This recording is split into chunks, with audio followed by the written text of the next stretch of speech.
Okay, I'm going to call the meeting. That's loud. Wow. I'm calling the meeting to order. All rise for a pledge of allegiance. All rise for a pledge of allegiance.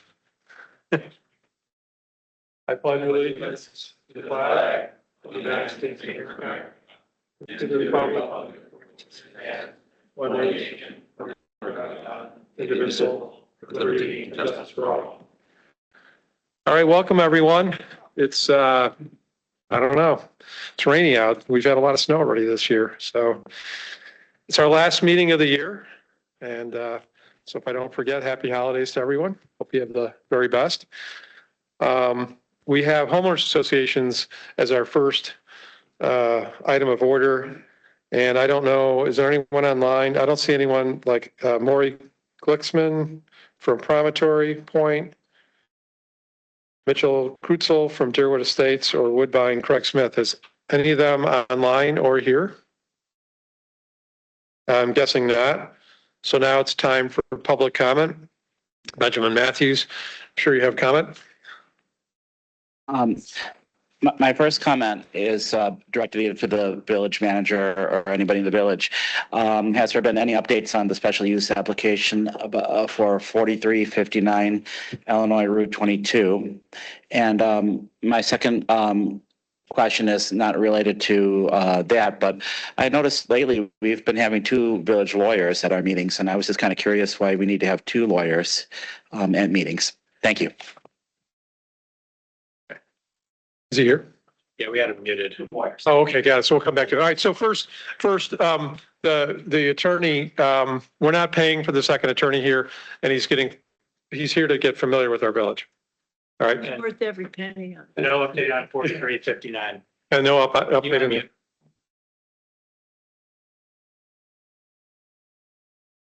Okay, so from Deerwood Estates, we have somebody online. We're going to go back to that, and then we'll come back to any more public comment.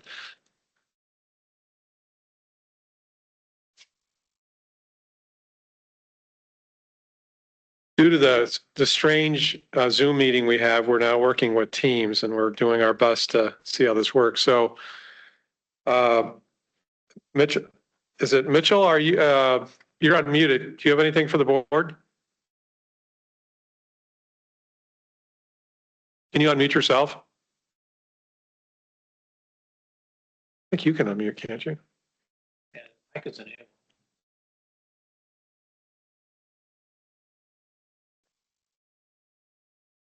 While we're waiting, any other public comment? While we're waiting temporarily. Okay.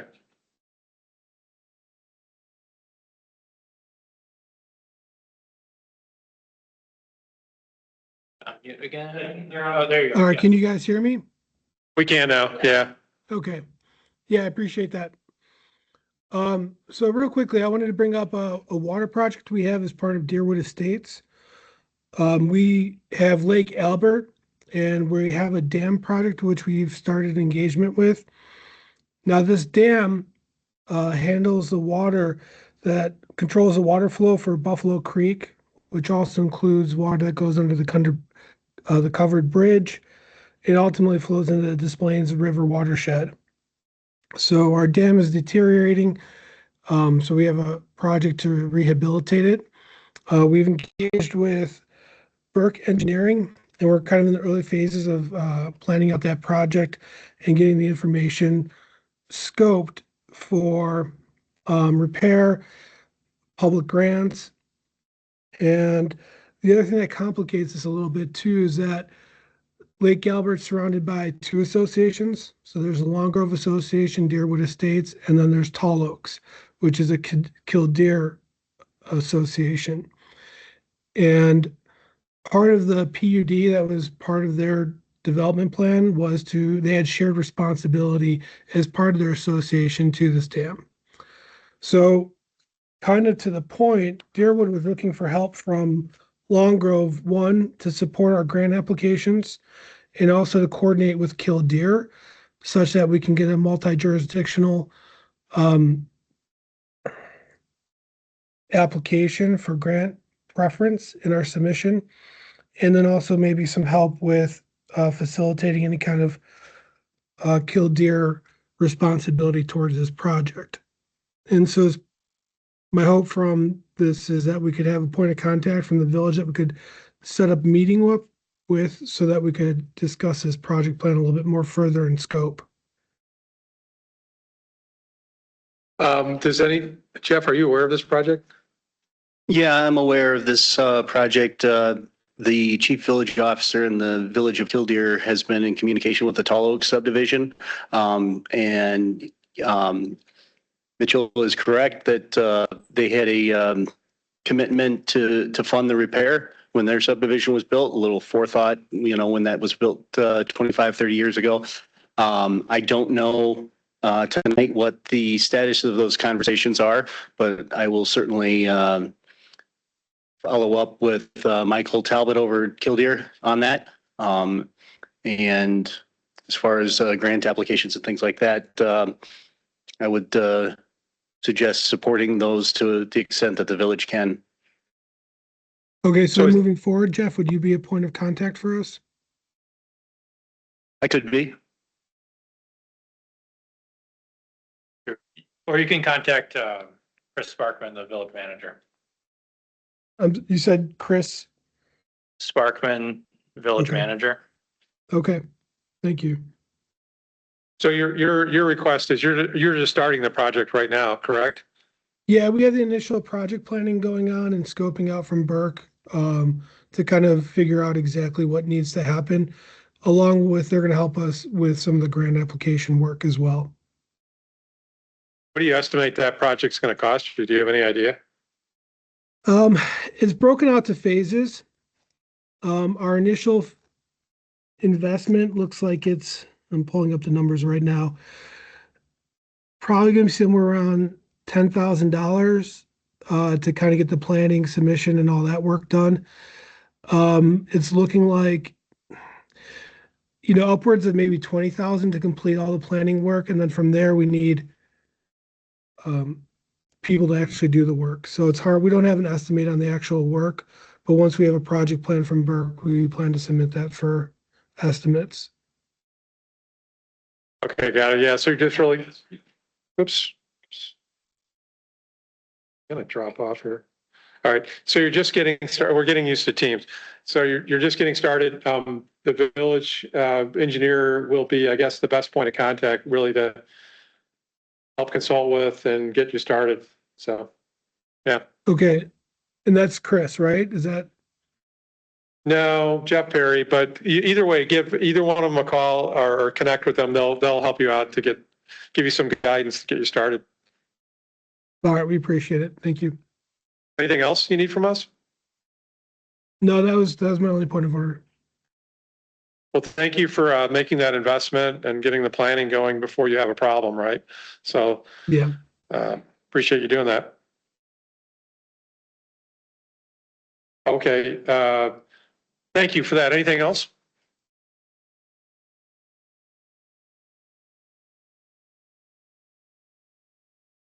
Okay, before we do that, let me do one thing though.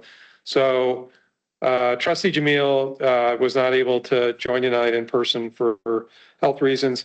He's asked to join remotely. Can I have a motion to let him join electronically? So moved. Okay, who moved it first? Okay, moved by trustee Borowski, seconded by trustee Harris. All in favor? Aye. All right, motion carried. You're in the meeting. Can you hear us? Are you unmuted? You should be able to unmute yourself. Dr. Jamil, can you unmute yourself? Make sure we can hear you. All right, well, you'll figure it out eventually. All right, so who else had a comment online? There was somebody else had a comment? They did? Okay. All right, then moving right along. Public comment has been complete. We're now ready for the public safety report from the Lake County Sheriff. Can you get up at the podium, please, or? Ah, There you go. Okay. he's picked the microphone up in the back. It's usually pretty good when I don't have any reports. The last couple months have been relatively uneventful in Long Grove, so that's good. I just wanted to pass something along that last week, some of our detectives worked with Northern Cook County detectives. This isn't really related to Long Grove, but it potentially could be.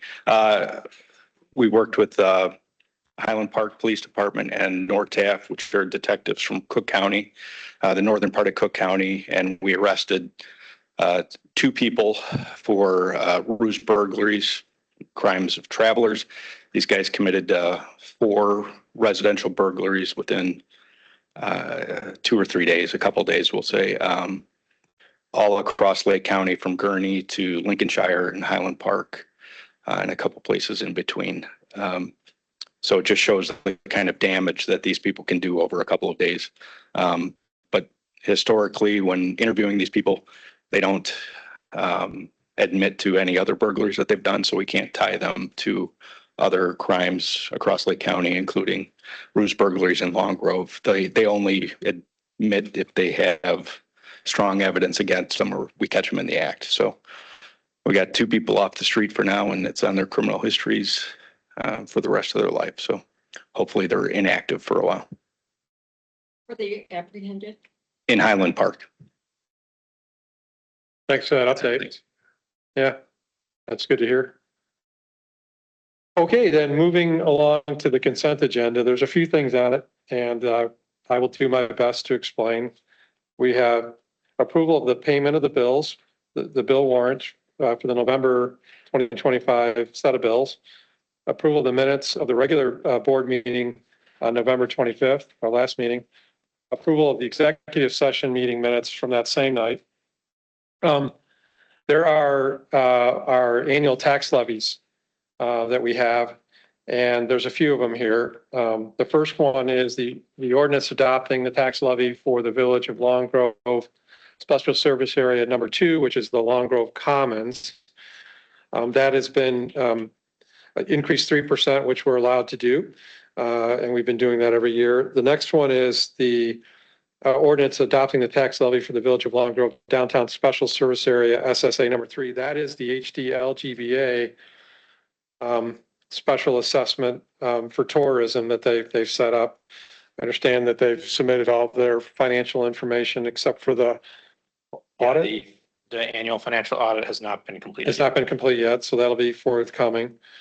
The number 3 is an ordinance adopting the tax levy for the Village of Long Grove Route 83 Water Special Service Area number 4. That's based on the equalized assessed values. It is slightly less than last year. Last year was 183,275, and this year it is 182. What is it in there? Just a little over 182. I have it written down, but I didn't have it open. And then finally, the last one is an ordinance adopting a tax levy for the Village of Long Grove Water Special Service Area number 6, SSA number 6, and that is the downtown when they connected to their water, that if they opted in to put the cost to connect to the water into the SSA. So those are the things on the consent agenda. Does anyone have any questions? Does Vic want to add anything that I didn't say right? Or, does somebody want to make a motion to approve? So moved. Moved by trustee Tanucci, Second. seconded by trustee Gaten. That's a roll call. Aye. Aye. Aye. Aye. Aye. And trustee Jamil is last. Can we hear you? Yeah. Aye. Yeah, okay. Thank you. Motion carried. Thank you, everyone. Okay. Somebody that we've been waiting to see for a while is here tonight. He has a very fancy name tag. He is our finance director, Tim Gavin of Lauterbach and Amen, and he's going to give the board an update on the village's financial activity and current fiscal position. Awesome. Thank you. And thanks for having me here. And there's a couple of slides as a visual. There we go. Just in brief, I'm going to go over the quarterly financial summary at a high level, and then where we're at with the Illinois 83 and downtown TIF.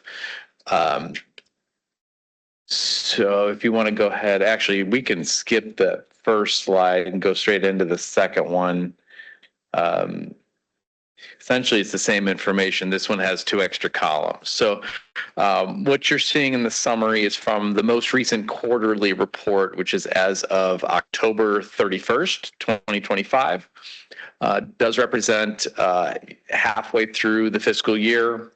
So what we're looking at is the top section. There's a general fund broken down by department, and then beneath that, all the other funds.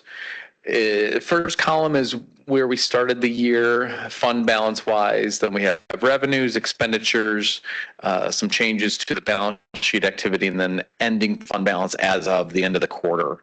At a high level, happy to report things are trending very well. Focusing on the general fund, where obviously a vast majority of the operations are. Revenue collection is at 60% of what was budgeted. So we're 50% through the year, 60% of revenues. Expenditures are actually about 45% of what was budgeted for general fund. Now obviously things aren't always exactly linear, but to be halfway through the year with those is pretty good. All of the other funds are tracking, as expected. So on a bottom line basis, revenues have exceeded fund balances by a fair amount, about a little over $2 million. So that has increased the village's fund balance overall. So moving beyond just the overall financials, like I said, I wanted to kind of give the board an update on the TIF. The reason why we focus on the Illinois 83 downtown TIF is mostly due to the large debt obligations of the TIF. So the intent is to make sure that we're monitoring that carefully, to make sure the TIF is progressing the way it's supposed to meet its obligations, and hopefully end up a successful TIF. So this first very high level summary is a cash basis projection of the next 5 years, and then that first column is where we ended fiscal year 25. So you can see, just looking at that bottom line, we are going from roughly, for all intents and purposes, break even to a net positive looking through fiscal 2030. It's important to note that this is basically as things are today. So if, and I'll go over kind of what the inflows and outflows are and what the assumptions are that go into the projection, but what is not included here is any assumptions of future development. So assuming future development does happen, which, some is already on track, we do expect to see that property tax increment increase at a much greater clip than the outflows would increase. So I personally expect this projection to be kind of the baseline, and with likely improvement. The next slide just is a list. Can I ask a question on that, Tim? So if you can go back to the other slide. So there were several different bonds floated. And is this a combination of all of them? Is this the village bonds, the open space bonds where we lent the money? Is that all it is? Right now it's, don't we owe more than this in total? So to summarize what this is communicating, it's effectively cash in, cash out for each year. It's not a total sum of the obligations as they are now. I can provide that info, but it's essentially for each year, money going out and money coming in. The money going out does include the payment on those obligations. Okay. So at the end of the TIF, we're only going to end up back with $138,000. So that's all it is. That, once the debt obligations are satisfied, then it's those outflows effectively go away, and you only have the inflows left. So and once the TIF over, it's over in 2031, and just to put a finer point on what Tim's saying, those numbers, I believe, are the net debt service each year, inclusive of the Series A and Series B bonds. That's correct. Yeah. So the monies you see on the total outflows include monies that are coming to our open space fund Okay, and our general fund. okay, Now, there is a contingent benefit in those bonds to the village, but that's only based on what might be at the end, the bottom line number, the 138 in each year, that or at the end of that year, and that money will come back pro rata to the open space and general fund if those numbers hold out. Now, if we get more development and more tax revenue, then that contingent fund will go up. yeah, I'm just trying to understand. Like the South 15. So we're getting money now, Okay, and if you remember when we finance, refinanced the A and B bonds, that was to make sure that we met our annual debt service, and we are doing that. We're projected to continue to do that with some surplus in each year. And at the end of the day, any of the surplus will be used to cover those residual funds that we have, the contingent residual funds.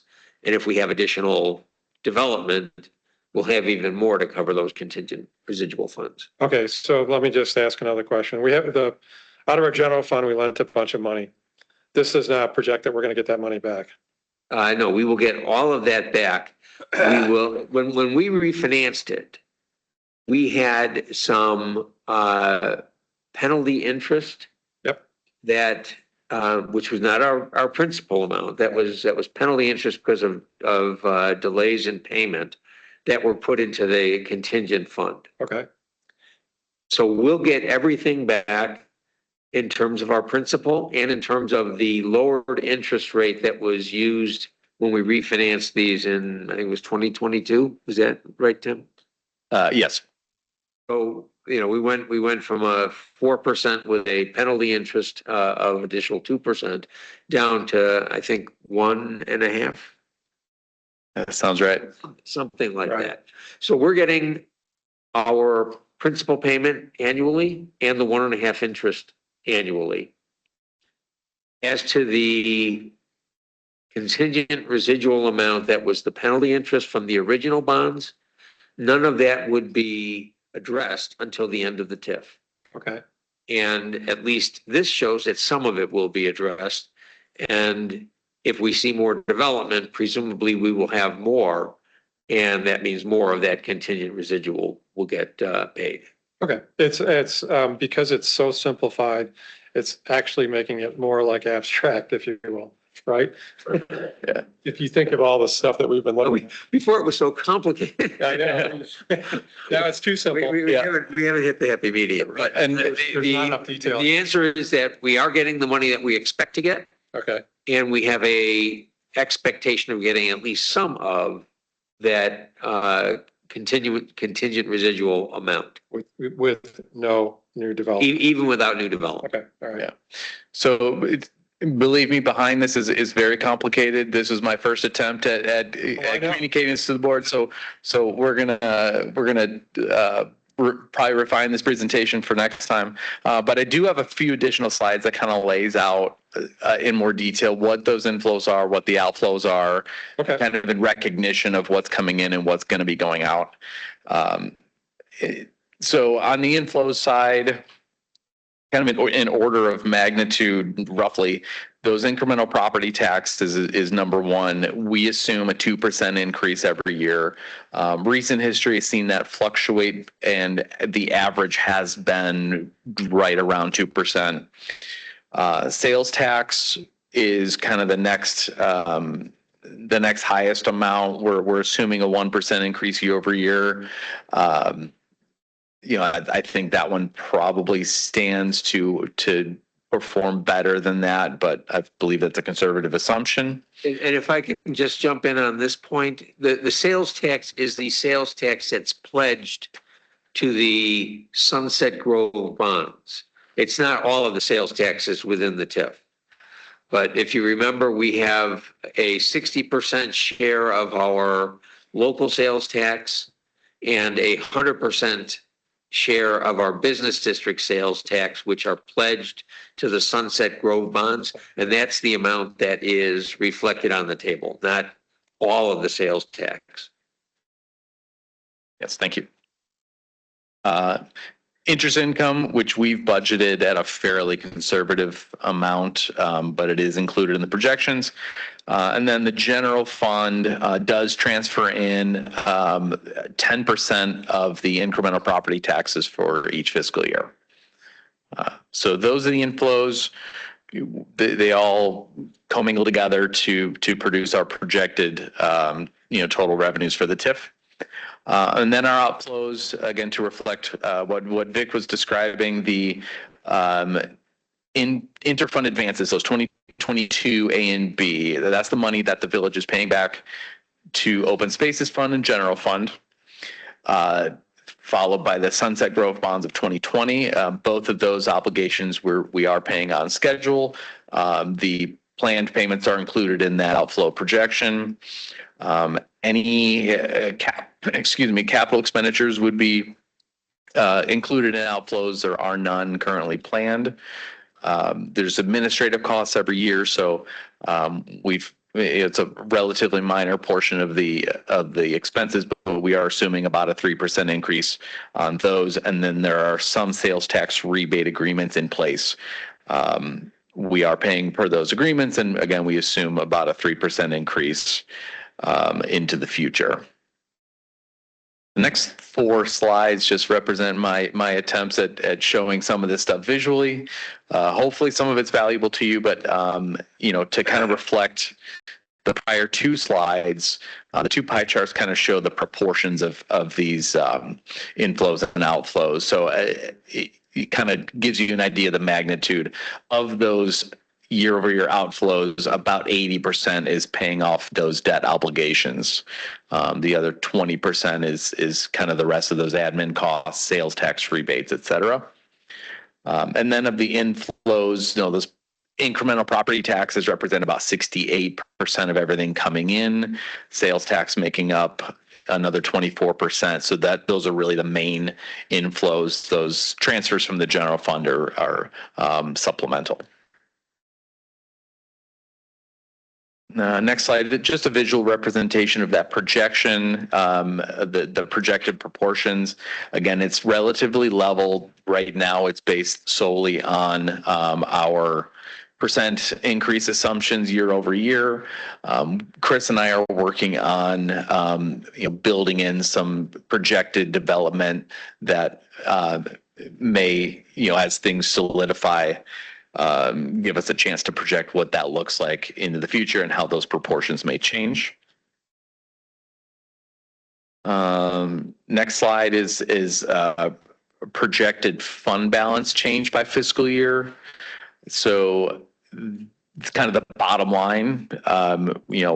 Right now we're roughly break even on a cash basis, but you see that tick up slowly, and then past fiscal 31 is when we expect those debt obligations to be paid off, and the village gets to enjoy the full fruits of those inflows without those debt payments. And then the following is just basically the same thing, but with numbers attached to it. Kind of showing about FY 2031, the net fund balance turning positive.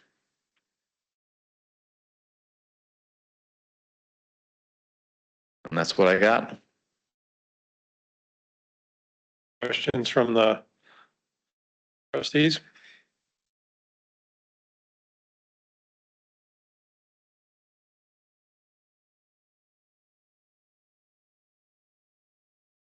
I take silence as no questions right now. Okay, then thank you, Tim, for that report. We'll look for further refinement and updates on that. And looked a lot different than when we were looking at it before. So we'll get used to the format and figure out what other questions we need to ask. So thank you. Okay, moving right along. We have a agenda item here, consideration request for funding by the Midwest Sustainability Group. I see Barbara Cliff in the room. Do you want to get? Dr. Jamil? Yes? No. Sorry. No questions? Okay. Yeah, do you, yes, you have a presentation you want to give us, Barbara? Yeah.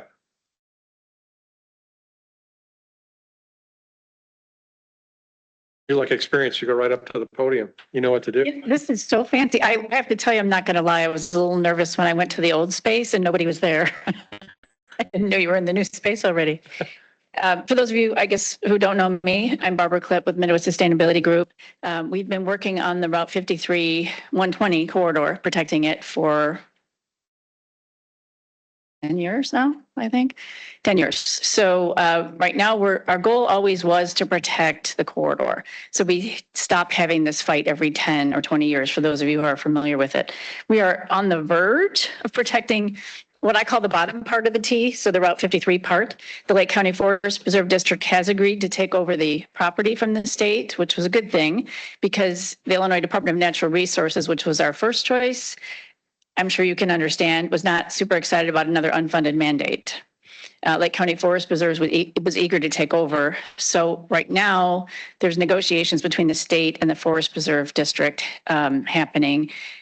The Illinois Department of Transportation was asked to do the GIS mapping and the legal property descriptions to facilitate the transfer.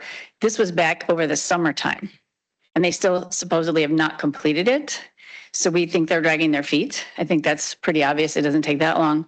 Our team had a meeting with the head of the Illinois Department of Natural Resources, who expressed a great deal of frustration that this has not been facilitated. And last meeting we had a few weeks ago, she was going to meet with the deputy governor to see if we could facilitate the transfer. So right now the plan is to transfer the property from the Illinois Department of Transportation, who has it in their custody, to the Illinois Department of Natural Resources, a state-to-state transfer, and then the state DNR will transfer it to Lake County Forest Preserves. So we will be introducing a bill, a resolution actually in the spring session. So in January, it will get introduced. We have the General Assembly members who have agreed to carry the bill. It's not clear at this time. We'll be negotiating this over the next month, whether this will be a non-binding or binding resolution. My experience with IDOT, we have a FOIA case against them in court, a lawsuit, and it got to the point where the judge had to threaten to throw someone in jail before we got the documents. They've been sanctioned. They're in a lot of trouble. So they don't take gentle nudges. So I'm all for a binding resolution. But that's still being negotiated amongst all the environmental organizations who will be working in Springfield for this. This was a more lengthy background update because I didn't know if everyone was going to be here, and I wanted to make sure I could give you as much information as possible. We do have that ongoing FOIA case. The Village of Long Grove does not fund our work to stop the 120 bypass. That's a federal study that's going on. It is directly related to this, though, because if the state has the ability to do the 120 bypass, that puts a lot of pressure for the tollway to come through and connect it up. So we're trying to stop that. We've uncovered enough documents. I can't speak too prematurely in public, but we've uncovered enough documents to undermine the integrity of their study on the 120 bypass. We will be moving forward this spring to hopefully put that study to a stop. That's as much as I can say in public now on that. Regarding the Hawthorne Woods proposal at Kemper Ridge, our preference would have been to stop that proposal in the middle of the corridor. Unfortunately, it's a privately held parcel, and the Village of Hawthorne Woods was very eager to move forward with it. So there was no stopping it. But we did convince them to move forward with less dense development, to have a wider, it was originally going to be a 10-foot trail, and that was it. Going through the middle, going past driveways, and it really wasn't a good opportunity for open space and for nature trails. So we did get them to widen that considerably and put in less density there. So that's where that stands. We had a call with Hawthorne Woods last week. Apparently they have not, they're negotiating with the county for a sewer agreement, and the county staff, I assume, who they're talking to, have insisted that this trail may be a public amenity and that the developers be prepared to transfer it to another public entity to maintain it. That was what we would have wanted anyway. So we were glad they insisted on it because we want to make sure that the public has access to this. Like, for example, an HOA can't take it over and then say the public can't go through there. So that's a good thing. They have not, however, had any conversations with the Forest Preserve District to take it over. And they've gotten kind of far down the road in planning what kind of a trail it will be. They're asking for asphalt. We think it should be crushed limestone, for example. So we're about to have conversations with the Forest Preserve District so that they can insinuate what kind of planning they'd like to have and agree to take it over. So was that my last thing I had for you today? I feel like there's one more thing. Oh, the public transportation bill, I did speak with President Jacob when that was passed during the veto session. There was some concern because it's going to include a 45-cent per toll increase.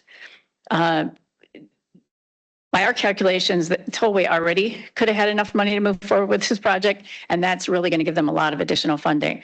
Our sources inside the tollway say there are no plans to revive Route 53 at this time. That could change. So they have a pretty specified capital program development method, and they are not including Route 53 at this time. Could they override that and do something? I can't answer that. So we're going to be monitoring that pretty closely. That's all I have for updates. Maybe you mentioned it, maybe I didn't hear it, but the governor formed the task force to try to study what to do. I think he had $1 million in his budget or something like that. What's the schedule actually for the committee coming back to the governor with their proposal? Well, the task force was a General Assembly task force. Senator McConkey at the time formed that. Their recommendation was for the working group and to protect the land. That was not binding. So that's the end of that. Oh, so it never really got off the ground, or? No, it did. It did. Well, it did. There was another $1 million. Then we put $1 million in the budget. Yeah. Right. Yeah, we advocated for that. I mentioned in my briefing here, that has not been transferred yet to Lake County Forest Preserve District, partly because they don't have the land yet. But that is in the budget. We are worried about that getting swept back into the budget if we don't get that distributed. So we did push for that, and we found out they did.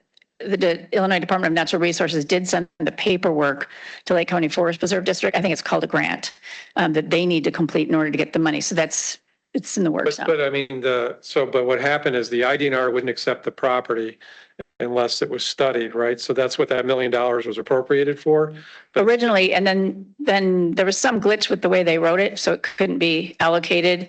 And then when Lake County Forest Preserve stepped in, then the last budget, we reallocated the $1 million to them. It's specifically allocated to Lake County Forest Preserve. The Lake County Forest Preserve. For the planning of this trail. But then how does that get going? Thank you. And that's been our frustration. They're eager to take it over. This is not the Forest Preserve District. IDOT is not transferring land, and we can't go anywhere until they get the land. Forest Preserve District doesn't want to start planning until they're sure they're going to get the land, which makes sense. Got it. So, all right. So that's the situation we're in. Mm-hmm. So a lot of the work here too is going to be trying to get IDOT to transfer the land. Yes, that's the bulk of our work. Just get it out of IDOT's hands into IDNR's hands right now. That's our focus. Got it. Other questions? The land that IDOT doesn't own, do we have any more information on that? How many parcels, how, what the accumulated acreage is? Well, I think there were 24 parcels, if I remember it right, from the task force. Yeah, but I mean, we have to pull it up. Yeah. I don't know off the top of my head what it I think it's 24. is. The task force. And there are, I think, 2 of the parcels, or maybe 3, are being used for this Kemper Ridge development. Also, IDOT might try to retain some of these parcels. I don't know if you remember in the task force, but they had quite a long, extensive list of all these reasons why they needed some of these parcels. It was ridiculous.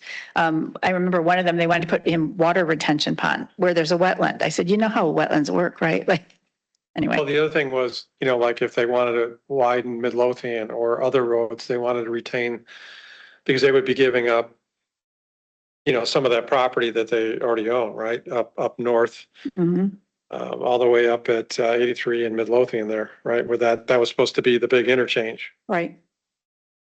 So I did ask on our team call this week, I did bring up the fact that there was supposed to be a working group. And I said, so if the Forest Preserve gets this land, do the villages just get shut out? Is this just going to be whatever the Forest Preserves want now? So they had asked me to meet with the board chair of the Forest Preserve District to ask if there could be some input from the villages still on how this takes shape, especially because they have all that land where the interchanges are.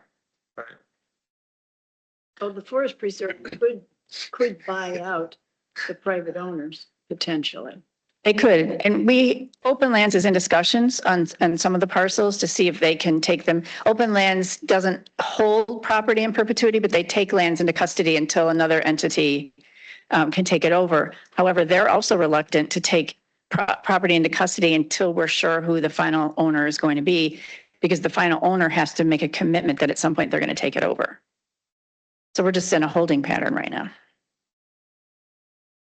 Yeah, I guess I'm just trying to understand. So if the Forest Preserve, Park District Forest Preserve takes over the land, does that effectively stop the whole 53 extension? Or, because to me, I see the bears coming in and I think that's prime time that people from the north want to connect. It is. So that once they start breaking, I think I see that heating up. So how do we kind of head that off? If we could get it out of IDOT's hands, that would be a big step. And that could be where they're dragging their feet, to be honest. They could take a forest preserve. I don't think IDOT can, but I think the tollway can. Our idea was to make this a public amenity, that there would be such an outcry. They would want to do it. I can also say that the governor has made it very clear. So when last they had financial figures on the table, this project was $3.6 billion. That was 2019 when they stopped it. Presumably it costs a lot more than that. And the state, I don't think is going to go for spending that kind of public money for a private enterprise, but we've got it. That's why we're anxious to get it out of their hands. You're right. Or we can all root for the Packers. I don't know after this week. I looked this up real quick. That 45-cent toll increase, which has not been widely publicized, by the way, goes into effect on January 1st, 27, so a year from now, with biennial inflation adjustments up to 4% starting in 2029. So the 45 cents isn't enough. It's going to go up to 4% more every 2 years. And That was the story. This increase could generate up to $1 billion annually, which will support a new capital program for Illinois Tollway 294-mile system to include road rebuilding, expansion, maintenance, and improvements across northern Illinois. So $1 billion a year, you said it projected to cost 3.5 for the whole thing. That was, in 2019. Yeah. That's only 3.5 years worth of money that they're not getting today that they'll start getting in a year. So it's quite a sense of urgency for us. In addition to which, we're losing the Forest Preserve Chair, Jessica Velitzik, who got this all in motion. She is not running for reelection. So that's unfortunate too, but hopefully the next chair will continue the work. So we have money in the budget. I don't know if there's any other questions. If not, does somebody want to make a motion to approve? So moved. Second. Okay, moved by trustee O'Connor, seconded by trustee Tanucci. Roll call, please. Trustee O'Connor. Aye. Trustee Tanucci. Aye. Trustee Borowski. Aye. Aye. Aye.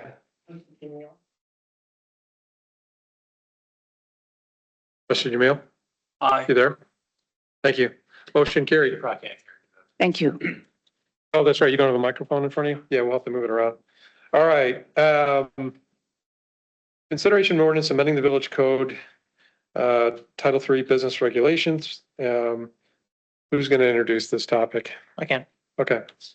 So this ordinance would create a new chapter titled lumber storehouses in Title III. And it would be new section number 11, right, Vic? Basically, this would allow us to tax lumber storehouses on a per acre fee is what we're projecting, $750 per acre of the total acreage of the zoning lot where the lumber storehouse operates. So basically, right now, we don't have any, since we're non-property tax revenue municipality, we have no ability to collect any revenue on businesses such as this if they don't sell it out of that location. So there's no sales tax being generated.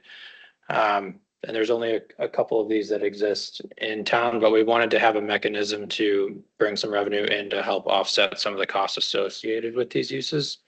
So it's more of a proactive ordinance instead of reactive to a use in town existing. So we're proposing to pass this. The per acreage fee, if the board wants to pass this, is adjustable to whatever you guys feel would be appropriate.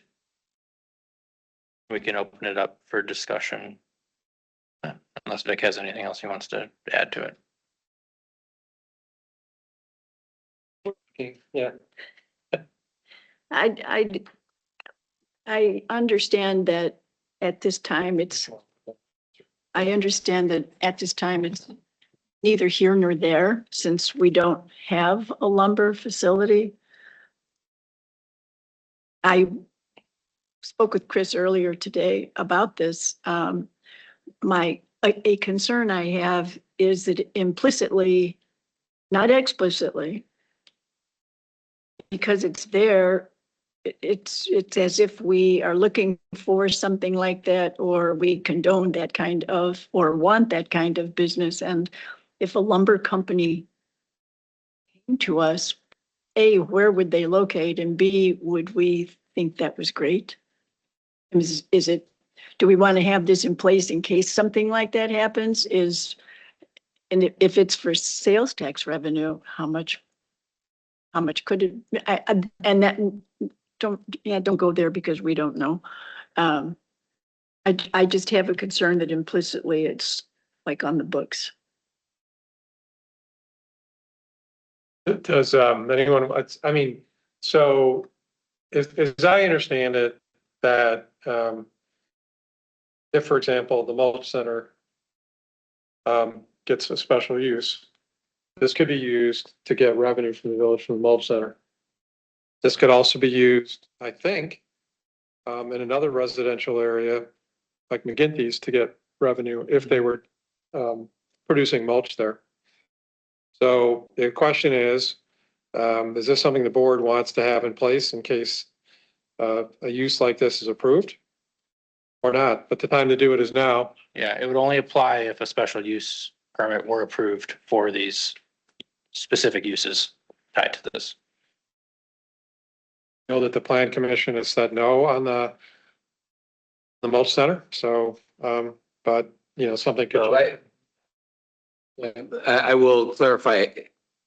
There are some of these types of uses, and we'd have to look a little more closely as to their specific activities that are legal nonconformities at the current time. And if they do have operations that would fall within the definition, even without a special use permit, they would be subject to this ordinance.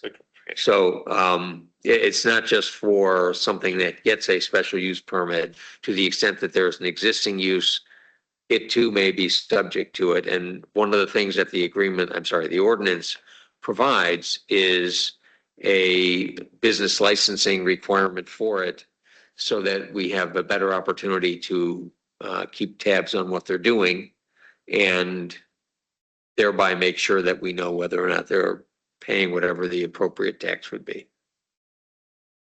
Thank you for that. I think it makes a lot of sense to be proactive rather than reactive, which seems like we do that a lot. And I don't know that it would encourage people, because now actually we have a mechanism that I think would discourage, because right now, if the lumberyard came in, we'd get nothing. I'd want to come here.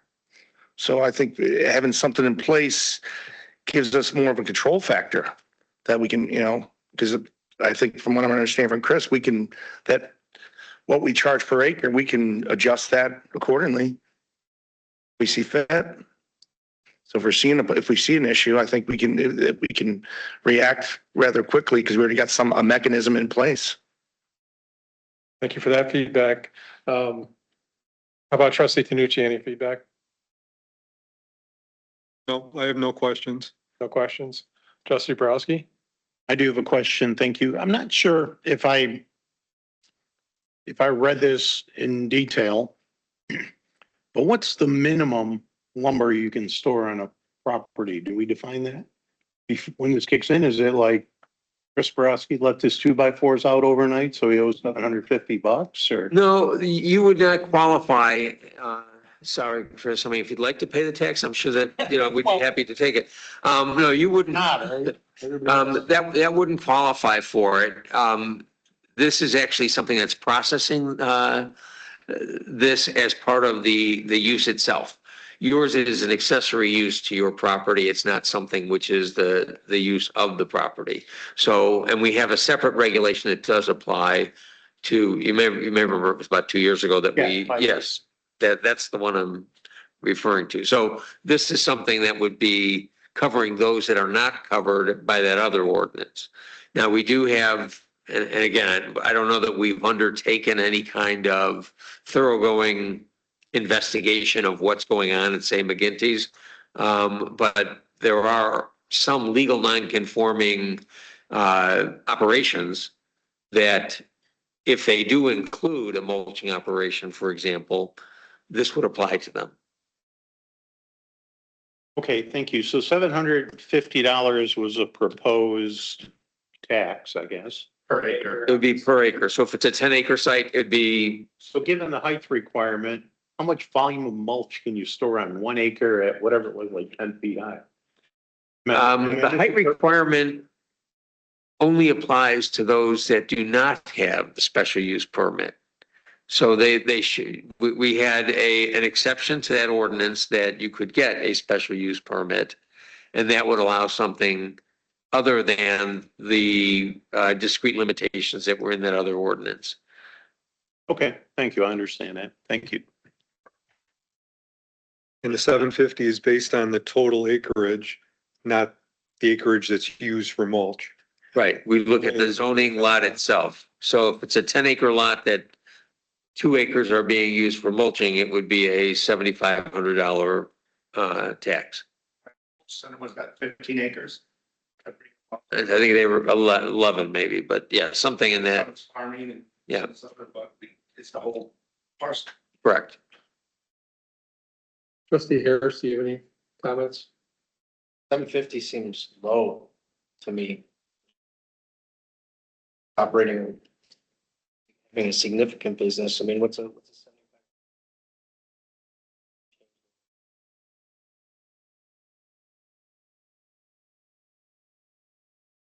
And reason not to continue practicing in that business, right? I'm running that business, $7,500 wouldn't, What would you propose?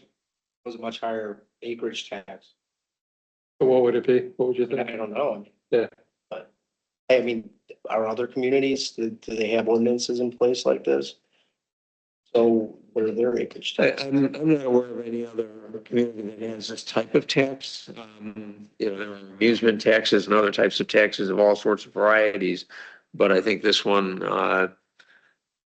it would be unique to Long Grove. And, again, if it starts at 750, that doesn't mean that it wouldn't be possible to increase it in the future. I think that, I will tell you, I put the 750 in there only because that aligns with the maximum penalty that a village can do on a per day violation. And it just seemed like a number that had some antecedent, but nothing more than that.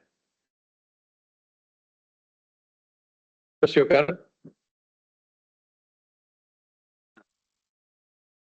I just am again concerned that we have a couple of residents that I think just 2 that this would affect. And I agree with that. It's not that much money if it's meant to be a penalty. And I understand we're getting nothing now, so this would give us something for the grief that the immediate residents endure. And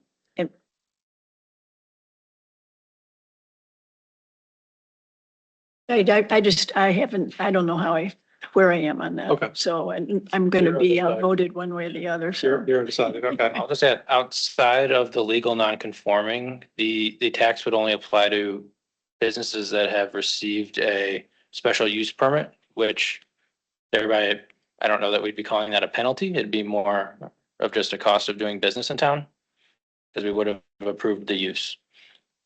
Trustee Jamil, do you have any thoughts? Yes, actually, I have a quick question just for my understanding. So for lumber storage, are we collecting tax? Is there any precedent where that has been exempt? Because that's not the sales You're breaking up.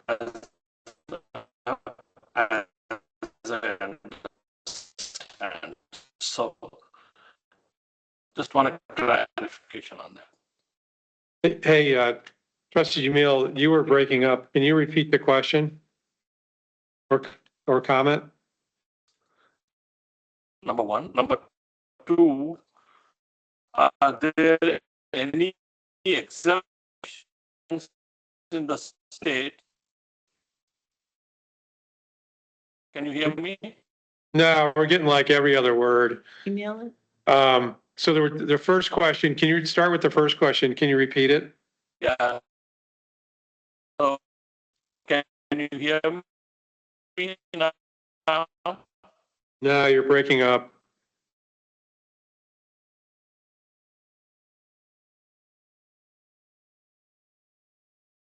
Can you hear me? That was a little better. That's a little better. Email the question. Yeah, would it be possible for you to text me or email or something, Chris, or the questions? Because we can't hear you.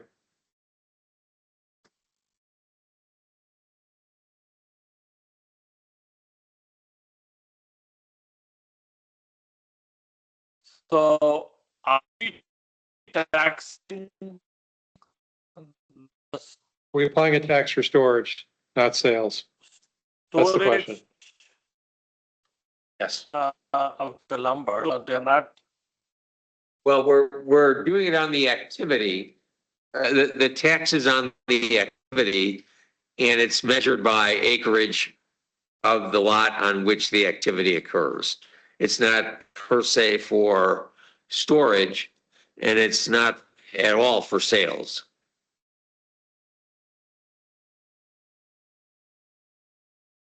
I'm not trying to understand that either. So, Okay, Yeah. Well, like. if you can check the text. I mean, the authority we have for imposing on the tax relates to the actual use, not for something that's incidental to the use. It's not that they're doing storage, it's that they are a storehouse of a particular type. So, this would not be the same as, like if we had a self-storage facility, this authority wouldn't give us any ability to tax that. That's a different use.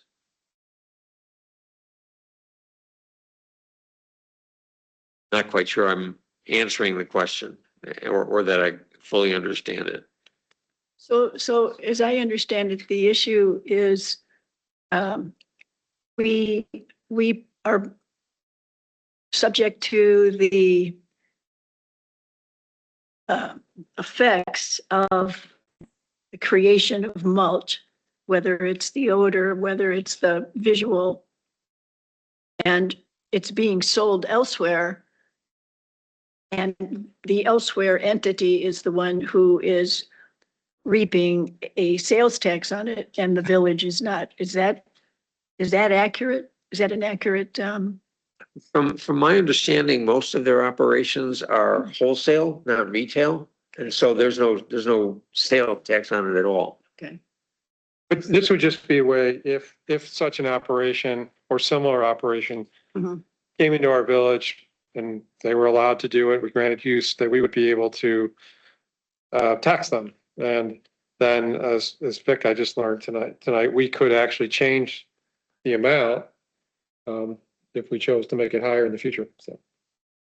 Or lower, so Yeah. It would help offset the impact of those. Hold that thought, Benjamin. So So what kind of impact are we seeing? I mean, I guess the impact's a lot higher than 15,000.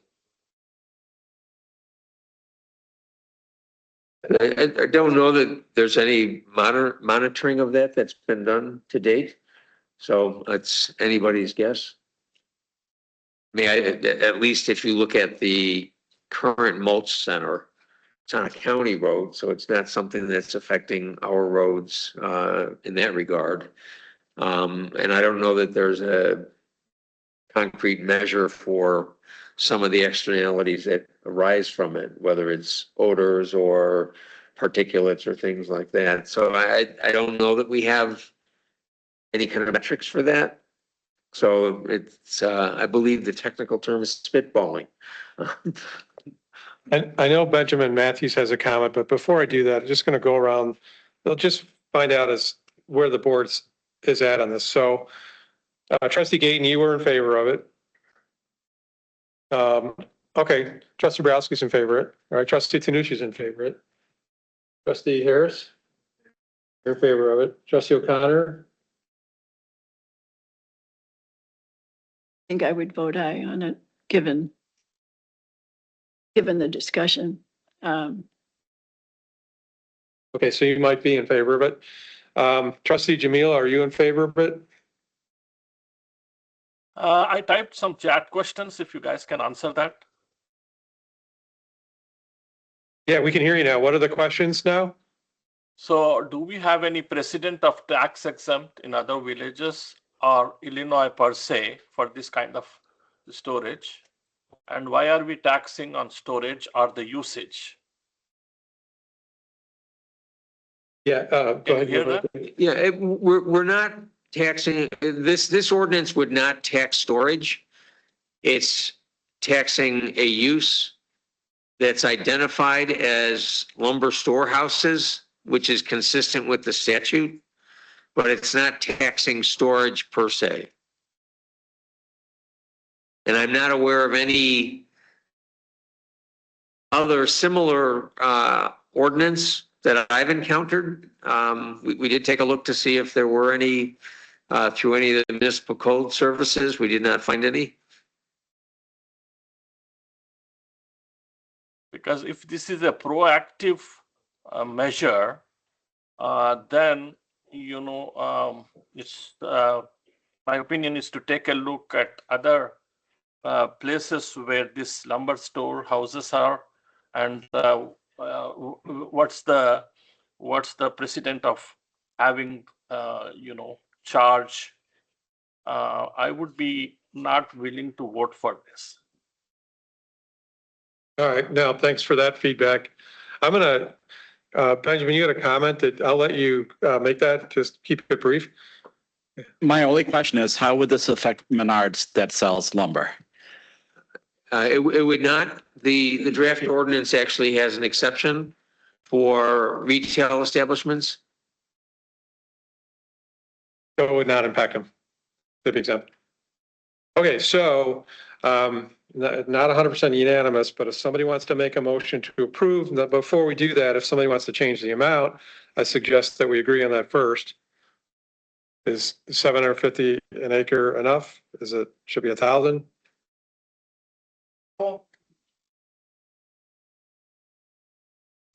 We can do it. There are no procedures that we have to follow in advance of changing it. So we can change it at the next meeting, and we can change it again the meeting after that if we so choose. Okay, moved by Trustee Gayton to approve. Second. Second by Trustee Harris. Now, Chris is looking pensive, so we've got a motion and we need a roll call, but let's let Chris make his comment first. Chris Borowski? Chris Borowski. No, I was just hoping we get through it this quickly. Oh, okay. All right. So then that's what we're doing. So Chase him up. go ahead and take a roll call. Trustee Gayton, Aye. trustee Harris, Aye. trustee Borowski, Aye. trustee Jamil, Nay. aye. Trustee O'Connor,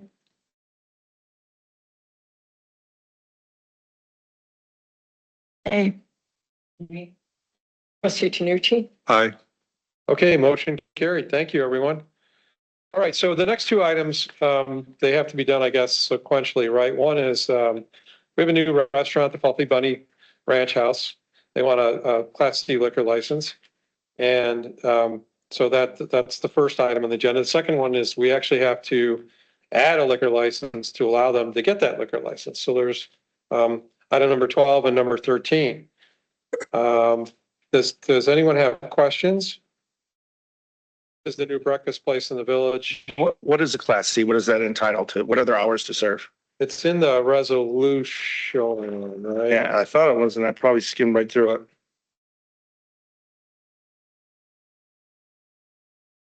Or It's a restaurant license, so it is, I believe 9 AM to midnight that it's allowed, but it is a restaurant out, but they would be,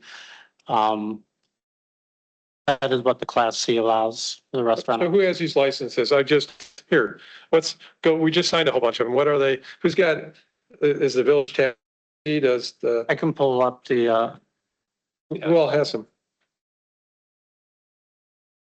Just to put it, make it real, right? We have. we like Chatterbox. Chatterbox. Enzo Lucia. Enzo Lucia, so they all fall. Joni's. Joni's, okay. Did I hear that this is a breakfast restaurant? Yes, Yeah, I was in there on Sunday for my first time. Really, really Nice, pleasant okay. place and great owners. The menu looks great, but currently they're open till 4. I think they plan on expanding hours, but as it stands now, it's a breakfast type menu. I'm not objecting. I'm just, seems like breakfast and alcohol don't go well together. Of course it does in the form of mimosas. I'd like to approve both resolutions or both ordinances. We do them both, so, I have a question.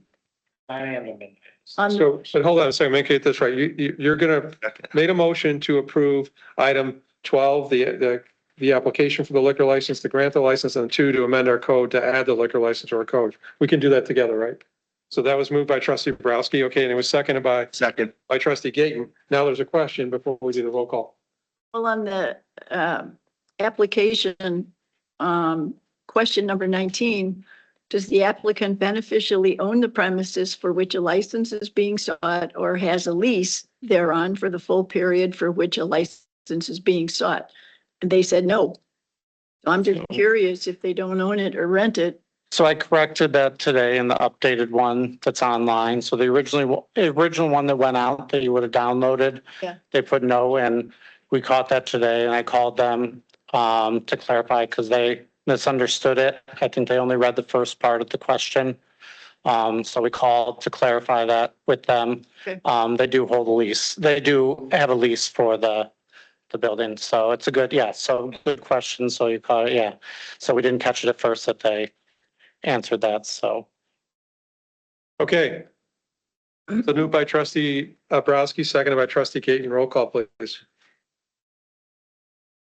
Aye. Trustee Gayton? Aye. Trustee Harris? Aye. Trustee Jamil? Here, put on microphone. Aye. Aye. Okay. Trustee O'Connor? Aye. Trustee Tanucci? Aye. Is that everyone? So that motion covered both the, Yes. 12 and 13, right? 13, the application for,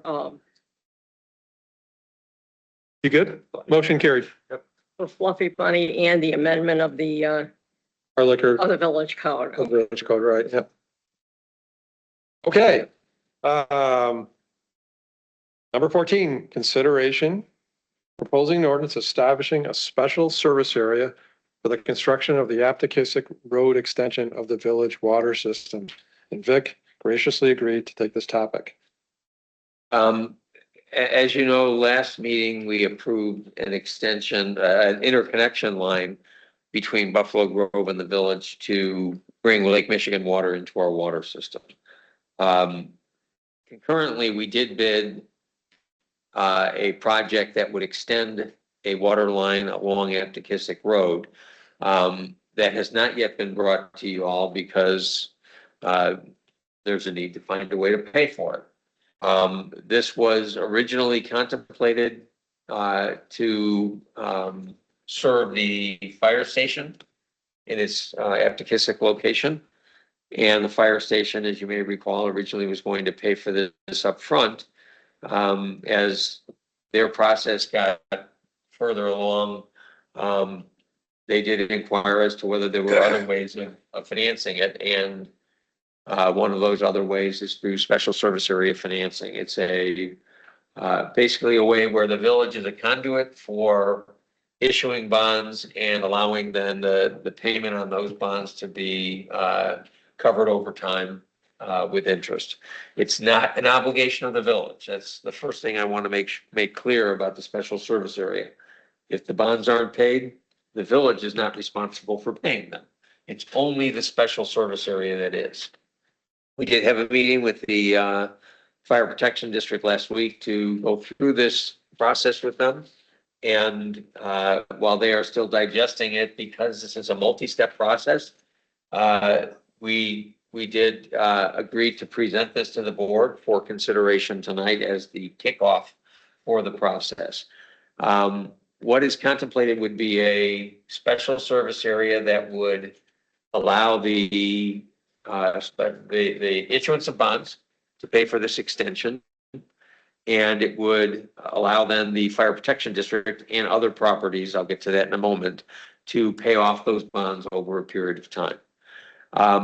One of the things that, and Jeff can offer some greater insight on this, one of the things that this extension would do would be to bring close to the doorstep of Briarcrest a Lake Michigan water source. Briarcrest has had some challenges with its water system, relying on a deep well that is facing radium problems, and the radium not only is an expense for filtration, but also then for disposal of the radium itself through the Lake County sewer system. So the opportunity to get Lake Michigan water for Briarcrest may be a very opportune one. And so we have set this up so that Briarcrest would also be able to participate in this and to share in the overall costs. If you look at I want to get the page for you on the packet. If you look at page 57 and 58 of the packet, there's some information about it. You'll see that, and the numbers here are all, I would look at them more as worst case scenarios. But in the worst case scenario, the tax for a home in Briarcrest would be $1,700 a year to get the Lake Michigan water. And from what I understand, the cost for the Briarwood system over time would likely exceed that just for the operational side of it, not the capital side. And if I'm wrong about that, Jeff, now would be a good time to speak up, but I thought that's what I understood. It's the first part of the connection. Okay. So, and there's a second part of the Briarcrest is that will need to have an extension from this main to the Briarcrest system itself. And that's contemplated would be a layover, an overlaid rather, special service area. But the nub of this is that the ordinance before you tonight would kick off a process that will ultimately result in notices being sent out, a public hearing being had, an objection period being scheduled, and then if no objection or no statutorily effective objection is filed, then the board can consider at that point whether or not it actually wants to establish the SSA. And if it does, then we go to the next step, which would be the issuance of bonds. And so, as I say, it's an extended process, but we have to start somewhere, and that somewhere is this ordinance tonight. I will say that although it can certainly be deferred, if we defer it, we get out of sync a bit in terms of our timing for accepting the bids that we have for the Aptekissick extension. So that's why it's before you tonight. Even with this, the timing is not exactly right, but it's close. And one of the things that has been contemplated is that we'd want to make sure, even before we get to the point of an establishing ordinance, that the fire station is fully on board and that Briarcrest is fully on board. Because if they aren't, I don't think that the village board would be looking to shove this down anyone's throat. But it's this mechanism that affords us an opportunity to bond it without impact to the village and at more favorable rates than the individual residents would be able to get, because these would be tax exempt bonds. Ask a question? Yes. So if the board says yes tonight, then it sets up the process to get it going, public hearings and everything else. But how much leeway are we giving you here at this point? Because it still has to come back before the board too, for anything else. So what are we actually agreeing? The next step, well, again, this is the kickoff. There are a few things that we'd have to do right off the bat in terms of notices. But the real heavy lift, if you will, for the next step is to confirm with the Fire Protection District and confirm with Briarcrest whether this is something they want to do. And, if we get an outright no from them, then that may be seeing this die on the vine. All right, so public hearing on February, 10th day of February is part of this, so that would be when the public hearing is. The public notices would go out, but at some point in time, if the fire department's, obviously they've nodded their head, otherwise we wouldn't be doing this, but if they change their mind, then this would stop. The Fire Protection District indicated that, yes, they are interested, and yes, they want to study it further before they commit. Okay. And, again, what Chris and I have communicated to them is that we would expect a written agreement regarding their participation before we went forward. And likewise, the contemplation, although there hasn't been as much communication with Briarcrest, we'd want to try something similar with them. Thank you. Questions from the rest of the board? Yep, Chris. Are we contemplating the Oman property and Valley Bunyan in this as well? They would not be in this special service area, but they could be added to it. That property is, knocking on the door, so to speak, but because it doesn't have any clear entitlements or users, we thought it was premature to try to put them in the special service area, but they could be added to it. And if they were, that would reduce the cost for all the others. Is Stockbridge Farms included? Haha. I'm missing the joke on that one. His subdivision way up. Oh. Yeah. We're gonna get a catapult and start shooting the water that way. Water cannon. Oh my gosh. Other questions? So touch on footnotes 6 and 7 on page 58. Talking about. Yeah. I got to get it to a typeface that I can actually see it. Share and first calculation. Oh, okay. The utilization, because everything involved in the special service areas of single family residence, each would have a single share. The one exception is the fire station. It's something bigger than a single family residence. And in conversation with Jeff, 3 seemed to be an appropriate calculation for their utilization. So they would have 3/72 of the overall cost of this, whereas the individual residents would each be 1/72. Other questions? Somebody want to make a motion to approve? Where did the fire department get the money to pay for these bonds? Well, Ultimately, does it increase the tax bills? Presumably they would cover it in their operation costs. And at least under the expectation here, it would only be a $5,000 a year cost on these bonds for the fire station. And I presume they will have budgeted for that. But they still have hookup costs. I mean, we're. The hookup costs for the fire station are baked into this. So we had it was moved by trustee Tanucci. Any other questions? If not, somebody want to second it? Second. Seconded by trustee O'Connor. It's a roll call. Tanucci, Aye. trustee O'Connor, Aye. trustee Borowski, Aye. trustee Gayton, Aye. trustee Harris, Aye. trustee Jamil. Aye. Okay, motion carried. Thank you, everyone. Okay, so that gets us right to the village engineer, the report that you've been waiting for all night. Hey, so we got a letter in the mail today too, or in the email. Yes, I was Talk going to about that? touch on that. Yep, exactly. Okay, I'll let you talk about it.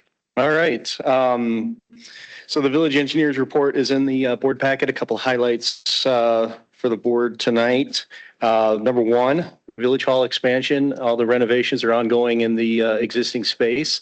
They're coming along nicely. Looking like they'll hopefully be done by the end of the year. I know Chris has got furniture ready to order. So it is nearing the end. They do have a bit of work to do over there yet.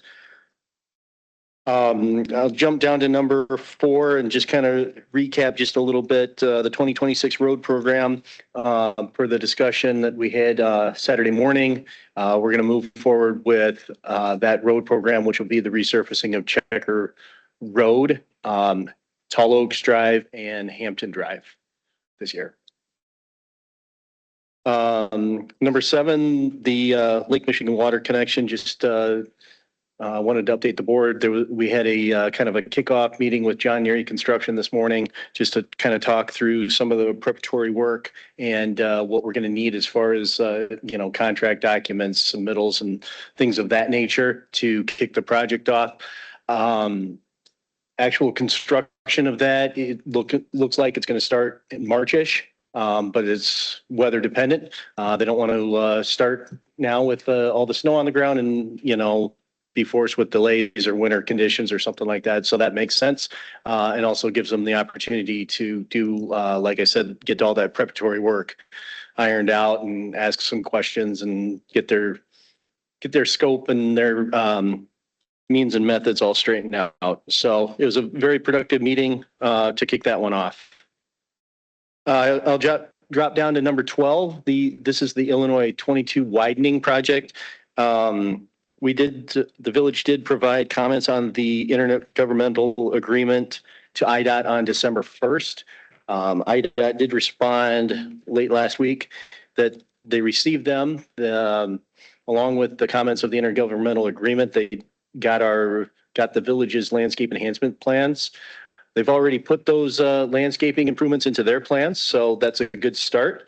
IDOT did say that the IGA is still being reviewed by, I'll just leave it as the powers that be. So hopefully we get something from them fairly soon on that. Number 13, this is kind of right next door to the widening project, the 22 and 83 intersection improvements. And this is the item that President Jacob was mentioning. We got a letter from the state today that the phase 2, the detailed design engineering for that is formally commencing. And it didn't offer a whole lot of detail on the project other than confirming that the project is scheduled for construction somewhere between 26 and 31, and they're targeting the middle years of that 5-year window. And then they gave the trifecta of the construction is dependent on project readiness, land acquisition, and available funding. We did a lot of work on that already.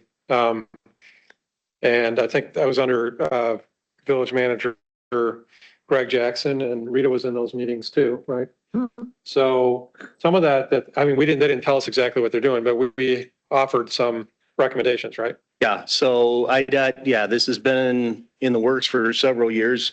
They started this project with a feasibility study, which is kind of uncommon for any state project, but they wanted to see if they actually had the room and the ability to do the project and move through that. And then they did what's called their phase one, which could be considered preliminary engineering. And that process involves reaching out to the stakeholders, which is the village, and having public meetings and coming up with what is known as the preferred route or method or improvement. So, and I didn't have it for tonight, but I certainly will give that to Chris to circulate to the board. But we did get a hold of that document. And much like we were talking about, we meaning President Jacob, Trustee O'Connor, and the former village manager, the project mostly includes extending the left turn lanes at the intersections of the road, because basically what happens if you've gone through that intersection during rush hour, there's a whole lot of cars that are waiting to go straight through the intersection, and those cars, once they're backed up at a red light, block any cars from getting into the left turn lanes, which further exasperates the inefficiency of the intersection. So they're going to expand those turn lanes to hopefully allow more cars to get into the left turn lanes throughout the signal, so cars can go through the intersection more freely.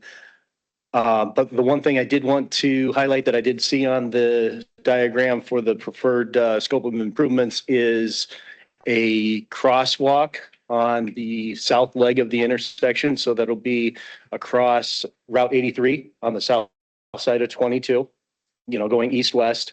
And then it will turn to go north across 22 on the east side of 83. And then the state is planning to extend a 10-foot multi-use path from the northeast corner of the intersection east to the first road, which I believe is from, what's that? Tall Oaks. So that's where that is. If I may, some of the discussion during the phase one was they wanted to try to keep the path on the south side, but they were unable to reach an agreement with the park district to provide the necessary land to do that. So that's why that path ends up on the north side. So like I said, I will provide those drawings and diagrams to Manager Sparkman, and he can distribute those from there. So. Whatever happened to the underground passage from the south side of 22 under 83 headed north? I don't think that got filled in. I just think it's overgrown. Are you talking about the one under 22 just east of Hampton? Yeah. Would it be? It'd be west. It's east of Hampton. East of 80. You're not talking about the one that goes under 83 at Oak Grove Drive, right? That one's open. Yes, exactly. Yep. Our little graffiti friend. So exactly. But there was one under 22. I can't believe they filled it in. To my knowledge, it's not filled in. There's a gate on the south side of it. There's like a big concrete opening there. Same thing, and I haven't seen the north side, but I think that's the same case there. Kind of digging into this project a little bit over the last couple of weeks, I found out the state actually put that in there in 2004 when they widened the road. Really? So Manager Sparkman and I, we were trying to, throw things around there because the pathway plan is also ongoing. And, we were talking, hey, how can we make use of all of this now, knowing there's that underground tunnel, to get from the south side to the north side of 22. Now that we know the state is planning to take a path on the north side of 22 from 83 to Tall Oaks. So, there's a lot of possibilities of connectivity there. The state gets the path almost to that tunnel, if you will. And then, the south side of the tunnel is not too far away from the Park District property. So, that starts making some connections there. It'd be so much safer than a pedestrian pathway across 83 for crying out loud. It's not quite a bridge, but it's a start, right? Oh, geez. Well, I purposely didn't say that. Thank you. You can't, Thank you for you can't reading get my to it right mind. now either. So But there's already an underground. there's a passer, but you can't even get to it. So, yeah, But that's what I'm saying. Yeah. That could be cleaned out. correct. Yeah. It could. I have lights walked that in too. it, You know? And then the last thing I just want to highlight, 16C, at the last board meeting, I mentioned that the county was going to add some signage to clarify that, clarify the lanes on Gilmer as you approach 83 from the west. They did put that sign up. I did ask them, for best places and, make it almost as visible as you can. They did put it right on the side of the road, right as you go over the crest of the hill before you get to, was at the Woodfire Tavern. So take a look at that. They did listen to us and put a sign up, so that was good. Is it in the most ideal condition, subject to debate, but hopefully that helps with some of the drivers not realizing that if you're in the middle lane, you need to go straight. So that's all I had for highlights for tonight, but happy to take any questions. Any other questions for Jeff? All right, if not, I'll keep us moving. This would be the trustee and village president reports. My report's simple, although I kind of mentioned it at our Saturday meeting, but I did run the turkey trot again, and it's amazing how the downtown just fills up, right, with tons of people. So it was packed again. They had a little bit of a data problem. They didn't capture all the scores until like a couple days later, so they had some kind of a data problem, but they all showed up.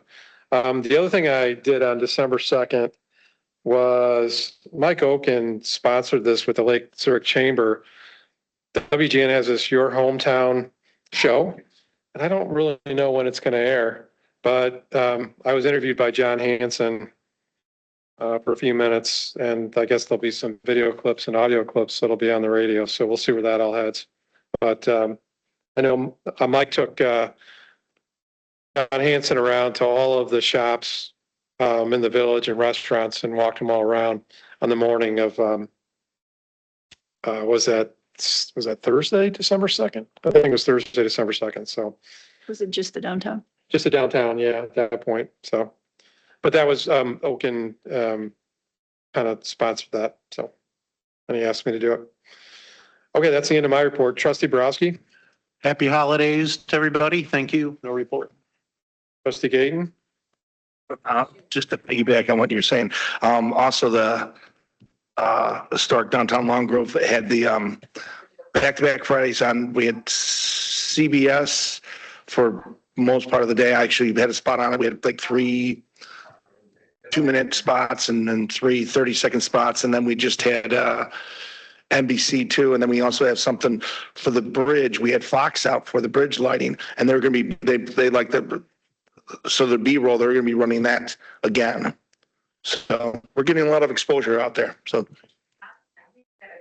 and report. Thank you. Trustee Harris. No. Trustee Jamil. No report. Trustee O'Connor. Report. Trustee Tanucci. No report. Village Manager Sparkman. Bad. Nothing? Okay, so do we have a need to go into executive session tonight? No. All right, so we have no need to go into executive session. I would like a motion to adjourn. Move to adjourn. Moved by Trustee Borowski, seconded by Trustee Harris. All in favor? Aye. Meeting adjourned. Happy holidays, everyone. Good night. Happy holidays. Thanks, Dr. Camille.